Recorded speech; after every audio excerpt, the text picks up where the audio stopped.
Apa khabar semua? Bismillahirrahmanirrahim.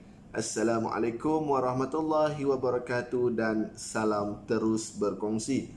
Baiklah, sebelum meneruskan ulang kaji kita untuk soalan ujian akhir sesi akademik, saya harapkan adik-adik dan juga rakan-rakan guru ataupun ibu bapa sentiasa berada dalam keadaan sihat walafiat. Baiklah, jom kita ulang kaji bagi ujian akhir sesi akademik soalan bahagian C.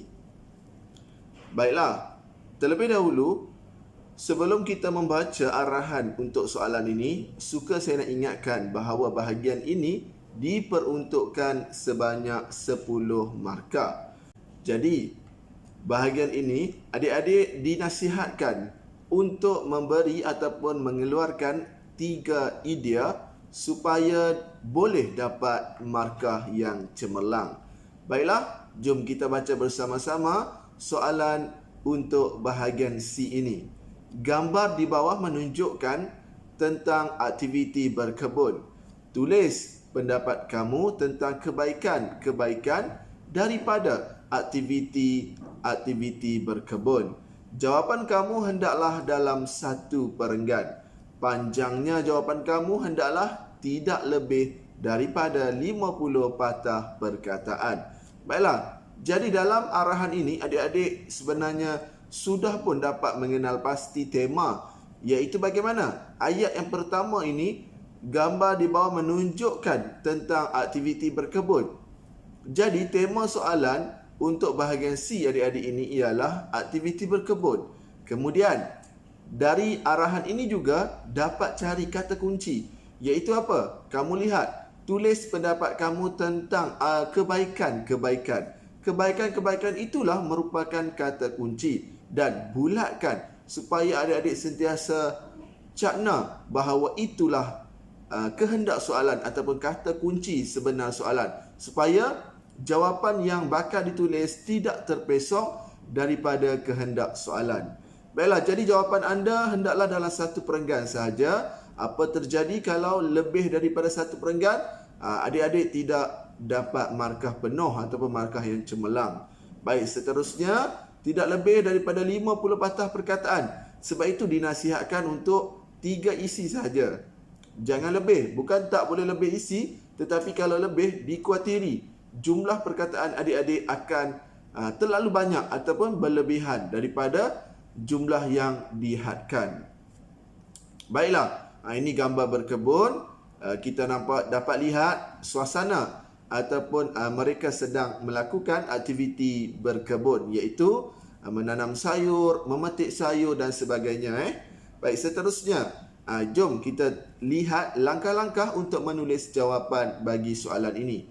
Yang pertama, adik-adik perlu membaca soalan untuk mengenal pasti tema. Baca banyak kali supaya faham, bukan setakat baca tetapi perlu faham. Kenal pasti tema, kata kunci dan juga format. Seperti yang saya cakap sebentar tadi, tema di sini ialah aktiviti berkebun dan kata kuncinya kebaikan. Format umum. Semua penulisan untuk soalan C merupakan format umum. Baik, seterusnya. Murid mencatat isi. Adik-adik yang saya kasih sekalian, bahagian ini merupakan sangat penting. Kenapa? Kalau adik-adik tidak dapat mencatat ataupun mengeluarkan isi, mengeluarkan idea tentang isi, adik-adik tidak mungkin dapat menulis sepenuhnya ulasan nanti. Jadi di situ akan menyebabkan markah yang diperoleh tidak terlalu banyak ataupun markah mungkin rendah. Baik, contoh isi di sini, menyihatkan tubuh badan. Yang kedua, menjimatkan wang perbelanjaan dapur. Yang ketiga, hubungan kekeluargaan dapat dipererat. Jadi ini isi contoh yang saya berikan. Mungkin adik-adik dapat mengeluarkan atau memberi isi yang lain. Baik, seterusnya, murid menulis pengenalan. Baik, ayat pengenalan hendaklah ditulis berdasarkan tema. Tema apa tadi? Aktiviti berkebun. Jadi kita dapat tulis ataupun kita dapat hasilkan ayat pengenalan. Contoh, gambar tersebut menunjukkan aktiviti berkebun. Ini yang paling mudah dan paling senang untuk adik-adik tulis ayat pengenalan. Baiklah, seterusnya murid menulis ayat arahan AA dan juga ayat judul 1 AJ1. AJ1 merupakan kita nak tulis ayat isi iaitu isi pertama yang kita nak tulis nanti. Baik, antara kebaikannya itu kita panggil sebagai ayat arahan. Ialah kita dapat menyihatkan tubuh badan kerana berkebun dapat mengeluarkan peluh. Baik, seterusnya kita nak tulis pula ayat judul 2 dan juga ayat judul 3. Di sini adik-adik perlu menggunakan penanda wacana supaya nampak kesinambungan antara ayat demi ayat. Baiklah, jadi gunalah penanda wacana yang sesuai, yang adik-adik tahu dan adik-adik faham untuk gunakan. Di sini saya menggunakan penanda wacana di samping itu. Kita dapat menjimatkan wang perbelanjaan dapur kerana tidak perlu membeli sayur di pasar tani. Seterusnya, hubungan kekeluargaan dapat dipererat ketika berkebun. Baiklah, seterusnya, adik-adik perlu membuat atau menulis ayat kesimpulan. Jika tidak menulis ayat kesimpulan, jawapan anda dianggap tidak lengkap dan mustahil untuk dapat markah penuh ataupun markah yang cemerlang. Baik, ayat kesimpulan terdiri daripada dua ayat kecil iaitu ayat cadangan dan juga ayat harapan. Dalam ayat cadangan, gunalah kata bantu seperti mestilah, hendaklah, patutlah, wajarlah, haruslah. Guna kata bantu yang sesuai, yang adik-adik lebih mudah ataupun serasi untuk gunakan. Kemudian ayat harapan pula terdiri daripada kata hubung seperti agar, semoga, supaya. Contoh, kesimpulan contoh yang saya hasilkan, kesimpulannya, aktiviti berkebun wajarlah dibudayakan. Itu ayat cadangan. Jadi kita nak masukkan ayat apa? Ayat harapan. Agar kawasan terbiar dapat dimanfaatkan. Barulah lengkap kesimpulan yang adik-adik hasilkan.